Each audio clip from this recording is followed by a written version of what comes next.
Bonjour cher trader, j'espère que tu vas bien. Aujourd'hui, capsule vidéo sur le titre AVGR, donc graphique en 1 minute, un titre qu'on a transigé ce matin en day trading, en live avec les membres du Club des Initiés. Donc, on a plusieurs de nos membres qui en ont profité, que ce soit à l'ouverture ou que ce soit au breakout de triangle que je vais te présenter un petit peu plus tard. Puis j'ai fait exprès de te montrer le graphique juste en pré-market, puis on va avancer graduellement au cours de la matinée pour ensemble voir le triangle qui se dessine, puis le breakout avec l'opportunité potentielle qu'il y avait. Donc tout d'abord, en pré-market, on voit que le titre se transige en faisant des sommets, puis tranquillement s'en vient de plus en plus haut pour aller rejoindre le sommet en pré-market autour de 7 $. Indicateur sur le graphique, simple moyenne mobile exponentielle avec le volume puis le MACD.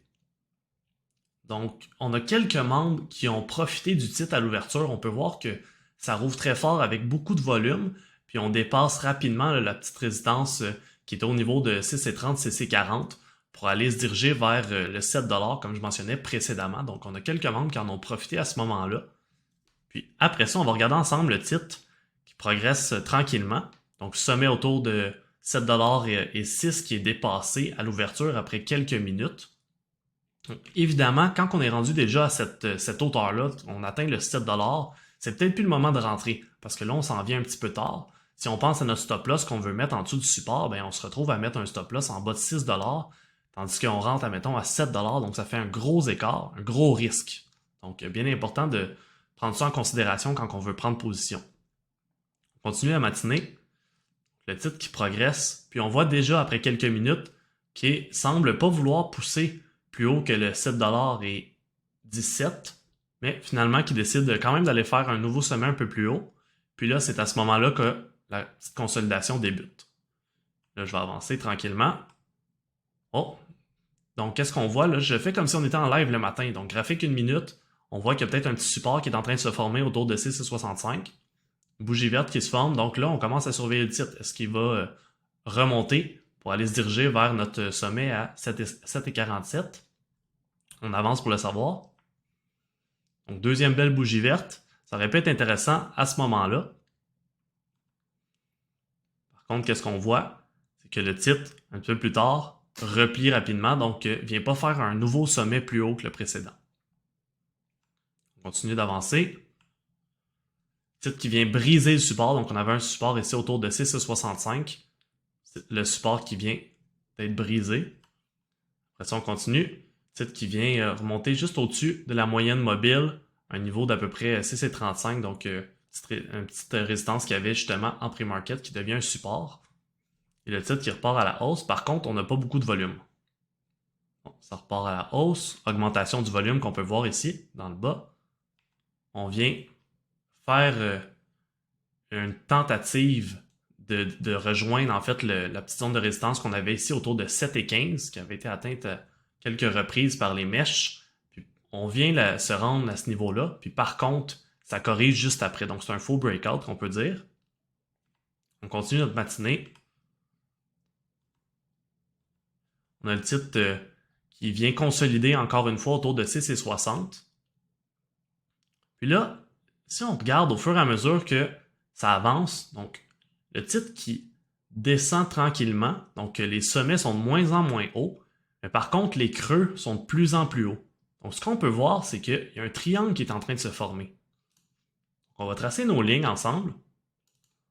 On veut ici toucher au plus de mèches au maximum, donc on vient à l'extrémité des mèches. Même chose par en bas, on vient toucher nos mèches. Donc, on voit que le triangle se rapetisse. Donc, ce qu'on veut, c'est surveiller le breakout justement, donc à l'extérieur du triangle, pour voir où est-ce que ça va partir.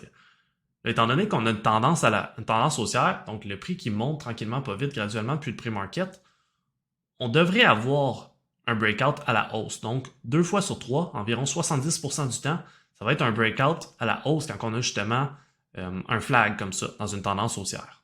Donc, on continue la matinée pour voir qu'est-ce qui va se produire. On voit que le triangle est en train d'être brisé à la hausse. Par contre, ça ne semble pas très concluant.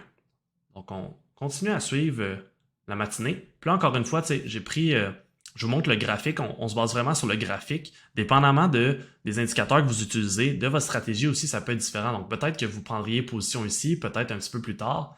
Donc c'est vraiment propre à chacun. Mais l'important à la base, c'est vraiment d'être capable d'analyser le graphique, les figures chartistes, voir le volume aussi, qui est un critère super important au niveau du day trading. Donc on continue notre matinée. Puis là, on voit qu'il est en train de briser ici à 7 $. Donc augmentation du volume. On peut voir juste ici dans le bas, volume qui vient dépasser la moyenne, puis également le prix qui s'en vient autour de 7 $. Par contre, si on se rappelle tout à l'heure, donc on a nos sommets qui sont de plus en plus bas. Puis là, encore une fois, le sommet qui avait été fait ici entre 7 et 5, puis même 7 et 20 à peu près. Donc 7 et 20, oui, exactement. Donc c'est une zone aussi qui est à traverser. Donc tant qu'on n'arrive pas dans cette zone-là, avec beaucoup de volume, puis aussi on sent qu'il y a de la force au niveau du mouvement, ben c'est pas concluant assez pour qu'on veuille prendre position. Puis justement, bon, la bougie qui redescend par la suite, là je suis en Heikin Ashi, mais on pourrait le mettre en change japonais. Puis ça ici, c'est certainement une bougie rouge, donc le prix qui corrige à la baisse. Donc un faux breakout. Donc on continue la matinée. Encore une fois, bougie rouge, ça continue, ça vient rebondir sur notre moyenne mobile. Par contre, on a encore une augmentation des creux. Donc les creux qui sont encore de plus en plus hauts. Là, ce qu'on peut voir, c'est que peut-être que notre triangle initial peut être élargi. Donc le titre qui range encore consolide. Donc si on regarde ça juste ici, bon, on peut venir toucher les bougies extérieures. Même chose ici, on vient toucher les bougies extérieures. Puis on se retrouve encore dans notre triangle, mais qui est cette fois un petit peu plus grand, un petit peu plus allongé. Puis là, si on regarde cette fois-ci, je tire un petit peu notre triangle encore, la bougie actuelle, à 10h07, est en train de briser le triangle. Le volume est encore plus élevé que précédemment. Donc là, c'est intéressant ici à surveiller. Puis, il est allé dépasser aussi le 7,05 $, qu'on avait atteint à 10h01. Donc là, il est allé toucher 7,12 $, donc ça peut être justement potentiellement une entrée. On peut voir que le MACD est en train de croiser, est en train de tomber positif. Puis on a également grosse augmentation du volume, comme je mentionnais. Donc ici, ça pourrait être potentiellement une entrée. Si on veut, on peut attendre par contre une deuxième bougie verte pour avoir plus de certitude. On tasse d'une bougie. Bon, encore une fois, beaucoup de volume. Il vient pousser un petit peu plus haut encore.